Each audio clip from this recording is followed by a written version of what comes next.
నిన్న జగన్ గారి పర్యటనలో చూసుకుంటే పోలీసులు బార్కెట్లు అడ్లు పెట్టి జనసంద్రాన్ని ఆపాలని చాలా ట్రై చేశారు. కానీ వెనకాలన్న నాయకులు ఎవరైతే సత్తెనపల్లి మాజీ ఎమ్మెల్యే ఉన్నారో అంబటి రాంబాబు గారు బార్కెట్లను తోసేసి ఇలా సోషల్ మీడియాలో ఒక వీడియో వైరల్ అవుతుంది. దాని మీద ఆయన మీద ఈరోజు కేసు ఫైల్ చేశారని కూడా వార్తలు వస్తున్నాయి. అసలు ఏంటంటారు సార్? అలా ప్లకార్డ్ చూపించిన వదలలే, మరి అంబటి రాంబాబు వదులుతారట, అసలు వదలరు.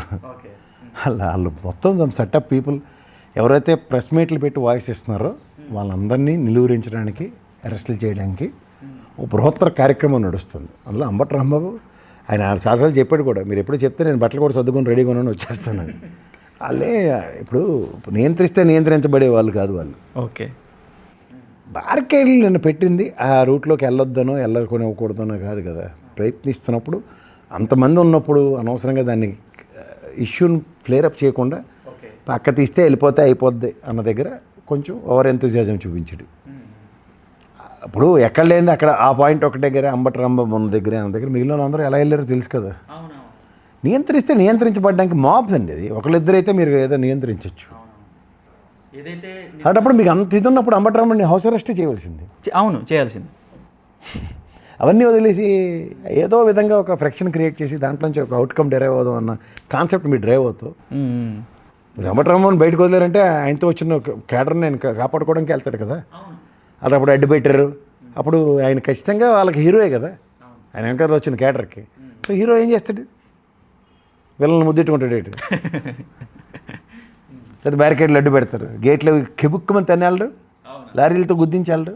అదే అది తప్ప రైట్ అన్నది పక్క తీయండి. అది మూమెంటరీ ప్రొవకేషన్. అది మూమెంటరీగా నియంత్రిస్తే ఒక నాయకుడు వెనకాతలో ఉన్న కేడర్ ముందు నియంత్రించబడ్డాడు అన్నది అతనికి. ఇప్పుడు గతంలో లోకేష్ గారిని ఆయన అతి రివర్ట్ అయిన విధానం, చంద్రబాబు గారి ప్రొవకేషన్, ఇవన్నీ మర్చిపోతే ఎట్లా? వాళ్ళు అలాగే ఉంటారు. ఒక ఎమ్మెల్యేలు వాళ్ళు రాజకీయాల్లో ప్రజానాయకులు, ప్రజల క్షేత్రంలో ఒకటి రెండు సార్లు గెలిచిన వాళ్ళు ఒకసారి ఓడిపోయినంత మాత్రాన వాళ్ళు ఒక డైమెన్షన్స్ ఉండవంటే చాలా తప్పది. వాళ్ళు అవన్నీ ఉండబట్టే వాళ్ళు ఇయర్స్ టుగెదర్ పాలిటిక్స్ చేయగలుగుతారు. అంతేగాని అంబటి రాంబాబుని నిలువరించేస్తే ఆగిపోయాడట అంటే ఇంకేముంది. ఏదైతే లాస్ట్ టైం కూడా పోలీసులతో ఒక వాగ్దానం జరిగింది, అది కూడా సోషల్ మీడియాలో వైరల్ అయింది. అంటే ఈ అంబటి రాంబాబు గారికి పోలీసులకి మధ్య చెడతలేదా, లేకపోతే పోలీసులే అంబటి రాంబాబు గారిని టార్గెట్ చేశారా ఎక్కువ? ఎవరిని చేయరండి. మీరు పెద్దాన్ని పోలీస్ డిపార్ట్మెంట్కి ఆపాదించకండి సార్. దే ఆర్ పొలిటికల్ క్లస్టర్స్లో నలిగిపోతున్నారు వాళ్ళు. అంబటి రాంబాబుని నిలువరించండి, ఆర్డర్స్ ఉన్నాయనుకోండి, ఏం చేస్తారు వాళ్ళు? నిలువరిస్తున్నారు. నిలువరించినప్పుడు నన్ను ఎందుకు నిలువరించారు? నన్ను గర్వ చేయకుండా గాంధీ మహాత్మాల చేతులు కట్టుకుని నన్ను నిలువరించండి, నన్ను తాళ్ళతో బంధించండి, జైల్లో పెట్టండి అని ఎవడో అంటాడా?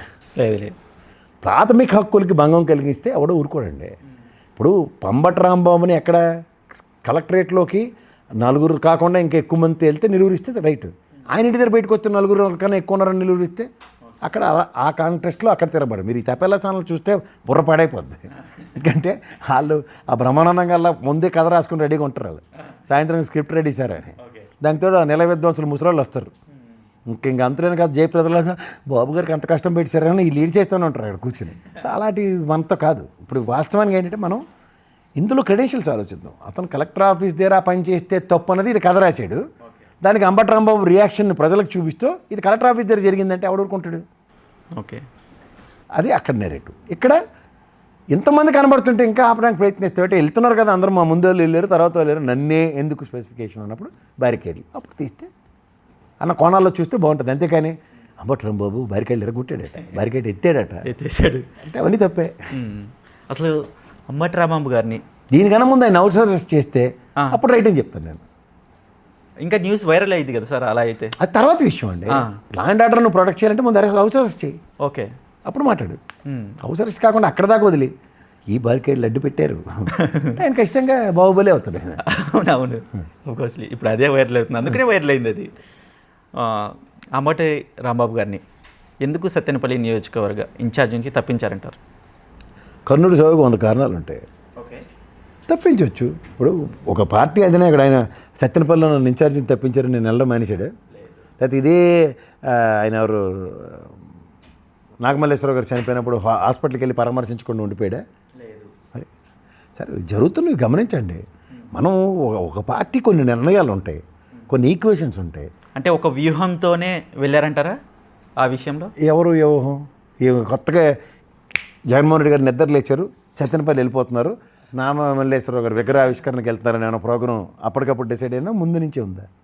మరి వ్యూహం ఏముంది? వల్లకాడ వ్యూహం దాంట్లో. పోనీ ఆయన ఏమైనా మంది మార్బలాలతో బయలుదేరాడంటే మీరు చెప్పినట్టు, ఆయన చెప్పిన కాన్వాయ్ బయలుదేరిన దగ్గర నుంచి జాయిన్ అయితే అప్డేట్ చేస్తారు. అది ప్రజలు రోడ్డు మీద ఉండి జగన్మోహన్ రెడ్డి వస్తున్నాడంటే బిల్డింగ్ ఎక్కి జనాలు చూస్తుంటే అది బిల్డింగ్ ఎందుకు ఎక్కారు? చాలా పెద్ద తప్పు, భ్రూణ హత్యలు చేశారంటే ఏమైనా అర్థం ఉందా? అలాగే ఉంటుంది. హలో, తెలుగు రాజ్యం ఛానల్ చూస్తున్నారా?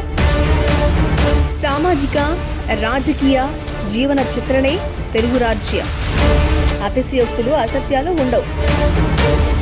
రాజకీయ కోణం కాదు, ప్రజా కోణమే కొలబద్ద. తెలుగు రాజ్యం వీక్షణ మీ ఉత్తమ అభిరుచికి నిదర్శనం.